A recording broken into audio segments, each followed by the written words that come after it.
दोस्तों, आज के हम इस वीडियो में ये कंपैरिज़न करने की कोशिश करेंगे कि जो पाकिस्तान की जो एयर फ़ोर्स है उसके पास में कितने फाइटर जेट्स हैं और उसके कंपैरिज़न में इंडिया के पास में कितने फाइटर जेट्स हैं। हम ये जानने की कोशिश करेंगे कि पाकिस्तान के डिफरेंट एयरक्राफ्ट्स के अगेंस्ट में हम भारतीय एयर फ़ोर्स के कौन से एयरक्राफ्ट को जो है डिप्लॉय कर सकते हैं और दोनों की स्ट्रेंथ कैसी है। आइए इनको नंबर्स की संख्या में इनका कंपैरिज़न करते हैं। दोस्तों, पाकिस्तानी F-16 का जवाब देने के लिए भारत के पास में इंडियन राफ़ाल है। अभी भारत ने हाल ही में 36 राफ़ाल एयरक्राफ्ट को फ्रांस से एक्वायर किया गया है और इसके अंदर बेहतरीन मिसाइलें लगी हुई है। इसके अंदर जो सबसे लंबी दूरी की एयर टू एयर जो मिसाइल है, वो 180 किलोमीटर रेंज की है। दोस्तों, ये पाकिस्तान का सबसे पावरफुल फाइटर जेट है, इसका नाम है F-16। ये पाकिस्तान के पास में 75 की संख्या में है। इसको अमेरिका से एक्वायर किया गया है और इसी एयरक्राफ्ट के पास में सबसे लंबी दूरी की एयर टू एयर जो मिसाइल है एमरैम वो है, जिसकी जो रेंज है वो 120 किलोमीटर है। दोस्तों, ये एयरक्राफ्ट है इंडिया का राफाल जो कि भारत के पास में 36 की संख्या में है। इन्हें अभी कुछ पिछले 4 या 5 सालों के अंदर एक्वायर किया गया है और यह जो एयरक्राफ्ट है, वो आज की टाइम पर F-35 के बाद में सबसे बेहतरीन एयरक्राफ्ट माना जाता है। ये एक 4.5 जनरेशन का एयरक्राफ्ट है। इस एयरक्राफ्ट के अंदर 180 किलोमीटर की रेंज की एयर टू एयर मिसाइल लगी हुई है। तो यह जो एयरक्राफ्ट है, वो पाकिस्तान के F-16 को बहुत ही ईज़िली टारगेट कर सकता है। दोस्तों, इंडिया का ये जो राफ़ाल है वो इलेक्ट्रॉनिक वॉरफेयर के अंदर आज की टाइम पर अमेरिका के F-35 के बाद में सबसे बढ़िया एयरक्राफ्ट माना जाता है। यह जो एयरक्राफ्ट है ये बहुत ही अलग-अलग टाइप के वेपन्स के साथ में आता है जो कि ग्राउंड अटैक के अंदर भी काम आता है और साथ-साथ एयर सिक्योरिटी फाइट के अंदर भी ये काम आता है। इसके अलावा क्योंकि हम यहाँ पर कंपैरिज़न कर रहे हैं क्योंकि पाकिस्तान के पास में 75 F-16 है, तो भारत के पास केवल 36 ही राफ़ाल है। हालाँकि 36 राफ़ाल भी जो है वो F-16 के लिए क काफ़ी होनी चाहिए, लेकिन फिर भी हम एक नंबर वाइज़ कंपैरिज़न कर रहे हैं, तो हम क्योंकि भारत का जो मेन फाइटर जो जेट है वो है सुखोई 30 MKI और भारत के पास टोटल 260 है, तो हम इसमें से 39 जो एयरक्राफ्ट है 39 एयरक्राफ्ट है मान लीजिए हम F-16 के अगेंस्ट में प्लेस करेंगे विद राफ़ाल। दोस्तों, सुखोई 30 एमकेआई के अंदर भी जो है सबसे जो लंबी दूरी की जो मिसाइल है वो 80 किलोमीटर है जो कि रशियन एक्वायर्ड है। बट हाल ही में भारत जो है वो भी अपनी अस्त्रा MK1 बना चुका है और बहुत ही जल्दी अस्त्रा MK2 भी इसके ऊपर जो है वो इंडक्ट होने वाली है जिसकी रेंज करीबन 120 किलोमीटर बताई जाती है जो कि सेम रेंज है हमारे पाकिस्तानी F-16 की एमराम मिसाइल की। तो सुखोई जो है बहुत ही अच्छी टक्कर दे पाएगा F-16 को आने वाले टाइम में।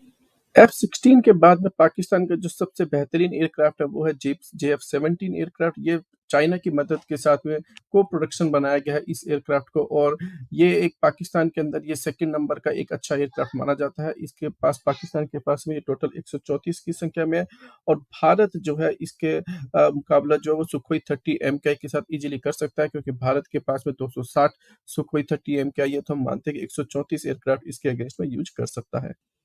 पाकिस्तान जो है चाइना से एक और दूसरा एयरक्राफ्ट एक्वायर करने की कोशिश कर रहा है वो है J-10। पाकिस्तान के पास में करीबन अप्रोक्सिमेटली 20 जो है J-10 अभी अप्रोक्सिमेटली होने चाहिए और भारत जो है इनका ईज़िली जो है मुकाबला जो है वो अपने Su-30 MKI से कर सकता है।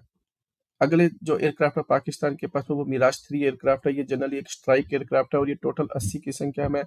इंडिया जो है भारत का जो Su-30 MKI है वो एयर सुपीरियरिटी फाइटर है एज़ वेल एज़ उसके अंदर जो है आप ग्राउंड के भी अच्छे वेपन्स इंडिया ने लगाए हुए हैं। तो ये मल्टी रोल फाइटर एयरक्राफ्ट है भारत का जो Su-30 MKI है उस तरीके से। तो भारत के जो अपना रिमेनिंग 260 हमारे पास क्योंकि टोटल थे तो हम 67 यानी कि 67 सुखोई 30 MKI यूज़ कर सकते हैं और बाकी के 13 हम मिग-29 यूज़ कर सकते हैं।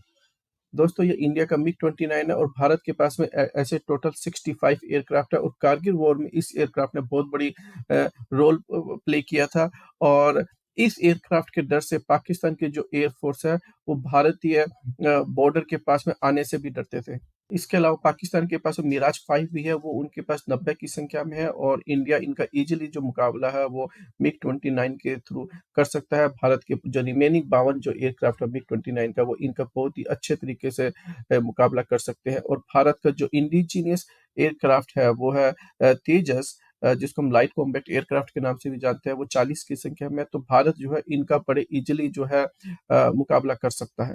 दोस्तों ये भारत का एलसीए एमके-1 है जो कि 4 प्लस जनरेशन का एयरक्राफ्ट माना जाता है और जो पाकिस्तान का जो मिराज 5 है वो बहुत ही ओल्ड एयरक्राफ्ट माना जाता है और जो भारत का जो एलसी है उसके अंदर मिका जैसी मिसाइलें लगी हुई है जो कि बड़े ईज़िली ही एयर स्पेस के अंदर जो है पाकिस्तानी जो एयर फाइटर्स हैं उनका बहुत ही अच्छे तरीके से शिकार कर सकती है।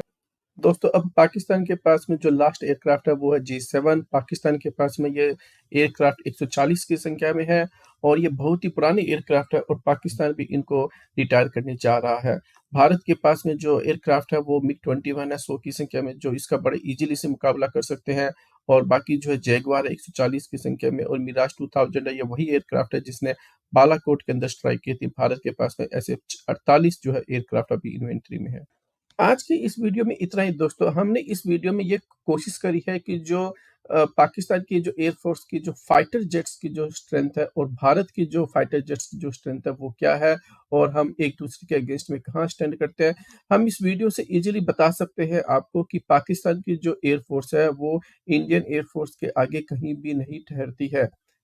इसलिए हमें पाकिस्तान से डरने की कहीं पर भी कोई भी ज़रूरत नहीं है, लेकिन हम सभी जानते हैं कि अगर पाकिस्तान के साथ हमारा वॉर होता है, तो आज के टाइम पर चाइना के साथ भी हमारा वॉर होने की साइमल्टेनियसली चांस बनी रहेगी और सेम इसी तरीके से अगर चाइना के साथ वॉर होता है, तो पाकिस्तान भी जो है चाइना का सपोर्ट करने के लिए हमारे वेस्टर्न बॉर्डर को ओपन कर सकता है।